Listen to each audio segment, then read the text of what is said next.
Hello again everyone from Tokyo, Japan, and welcome back to Japan Vintage Camera.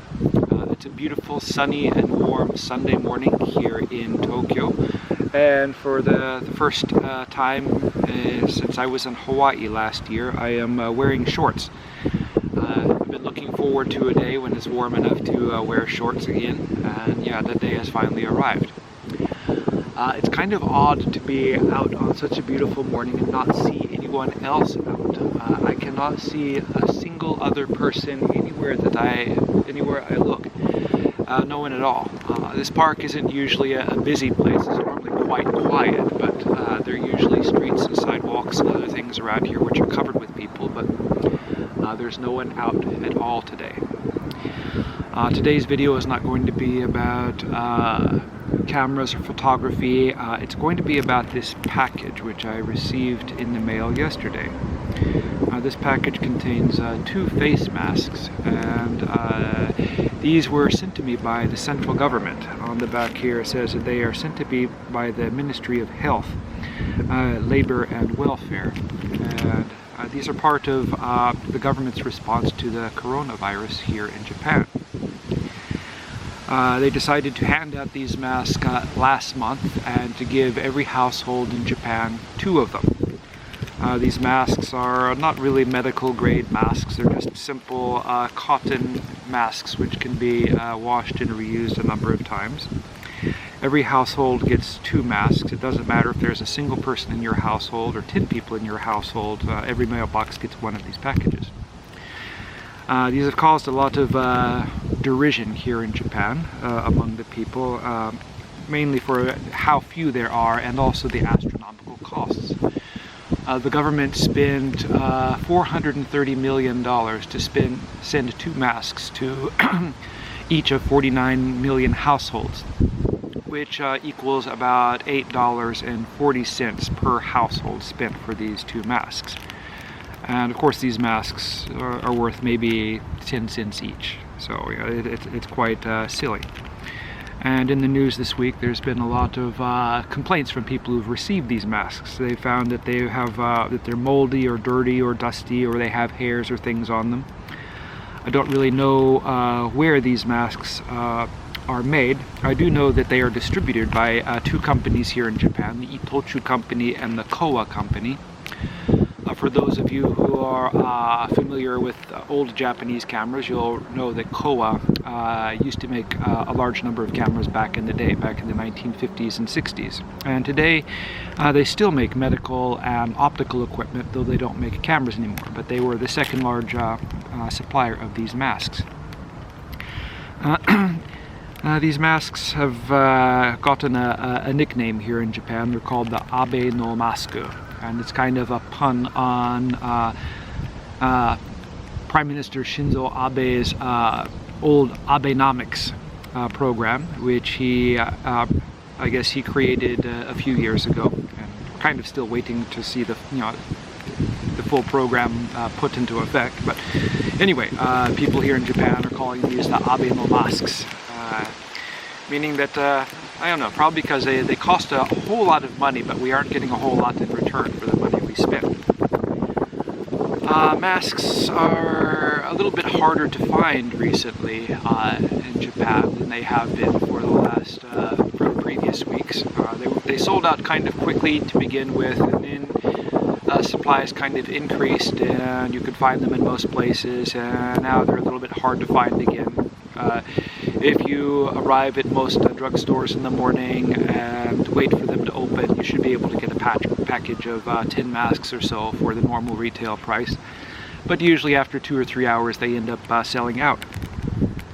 And in Japan, people love to wear masks even before the coronavirus outbreak, especially in the springtime in the allergy season. They're kind of a necessity for a lot of people here in the country. A lot of people have allergies to various kinds of pollen, and the cedar trees here are especially bad. And luckily this year I haven't had much of a reaction to the cedar trees, but some years it's insanely bad. I cough and I sneeze, and I even get like sores around my eyes on particularly bad years. This year I had maybe a little bit of a sore throat and some coughing for 3 or 4 days, and that was the worst of it. But for millions and millions of Japanese, a mask is just a necessity at this time of year. A couple of weeks ago, I had to go to the driver's license center to renew a license, and yes, motor vehicle departments and everything are still open even now. And I drove there, but when I arrived at the driver's license center, I parked. As I was parking, I saw the line of people leaving the subway station and coming out onto the sidewalk. There must have been like 80 or 100 people, but you know, every single person was wearing a mask. And inside the motor vehicle department, once again, every single person was wearing a mask except for me, mainly because I wasn't able to find a mask to wear on that particular day. So lots of people wear masks here in Japan, and even when it's not in allergy season, people like to wear them just for safety and also for anonymity. The Japanese people tend to be kind of shy about showing their face in public, and often they wear masks just to make themselves less recognizable. It's kind of an odd thing. I was able to find masks this weekend, and it's quite an interesting story there. I went to Akasaka, walking around in the district there. I had to pick up some computer parts at the big camera store, and I came across a stand on the sidewalk selling masks. And looking at the people there, I recognized right away that they were gangsters or Yakuza. And the Yakuza have kind of a sordid history here in Japan, but in times of emergency, they always tend to come out and I guess do some positive PR for themselves. They did this during the Kobe earthquake and the 2011 earthquake, when government institutions ran out of equipment and money and help and things like that. The Yakuza kind of stepped in to fill the gap. And at this little Yakuza operated stand, you know, the gangster guy was operating it, and he was wearing the typical dark suit, a dark suntan, short haircut. You can, I don't know what it is, but I can always spot these guys from a distance. And he had on this table, he had a selection of masks, mask sprays, hand sanitizer, and things like that. And he wasn't giving them away for free, but he wasn't charging an outrageous price for them. So I ended up buying a couple of boxes of masks, 50 masks per box, at 3,250 yen per box, which is more than I would pay in normal circumstances, but a lot less than what other people, you know, gougers were charging for them on auction sites and places like that here.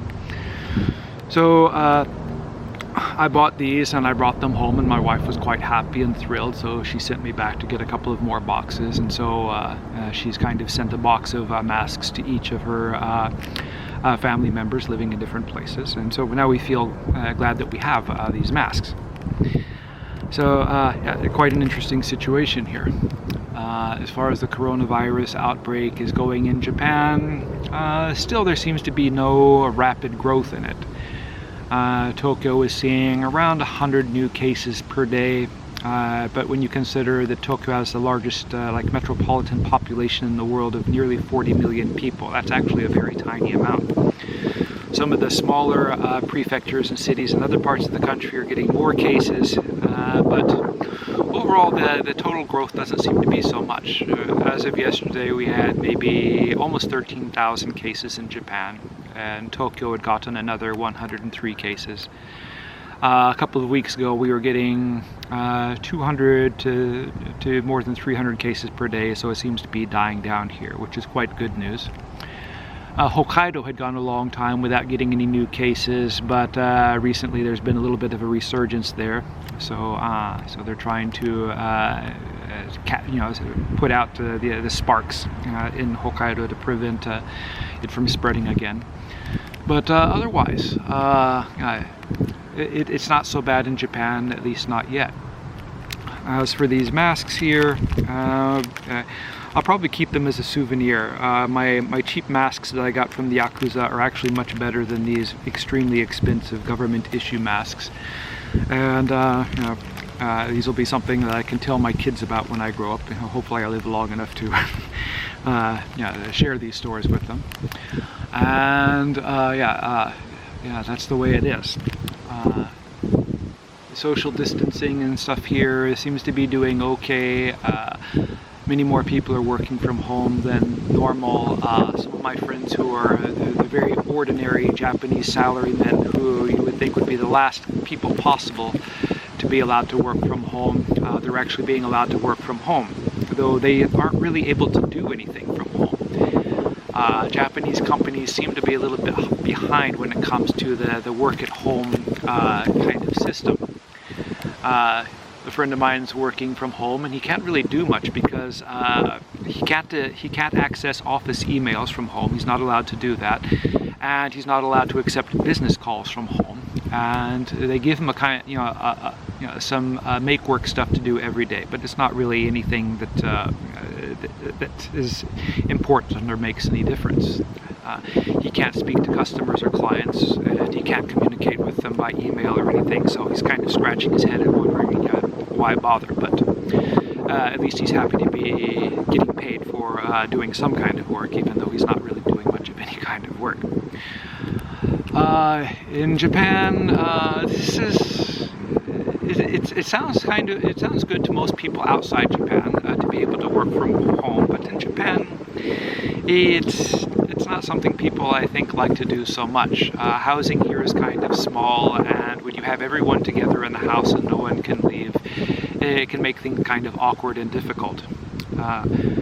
My wife works for a foreign company, and I'm self-employed and usually work from home, and our daughter usually goes to school, but for the last 6 weeks or so, everyone has been home every day. And for the first couple of weeks, it was really difficult to adapt to this. We're lucky enough to have a nice and rather large place to live, but the change in our routines was quite difficult, and we found this much more tiring than our ordinary lifestyle, where my wife works 10 or so hours in the office every day. My daughter goes to school and her after school classes and things like that, and I'm working at home. And normally these would be much more difficult things, but it just seemed much more tiring to begin with. But we've kind of adapted a little bit.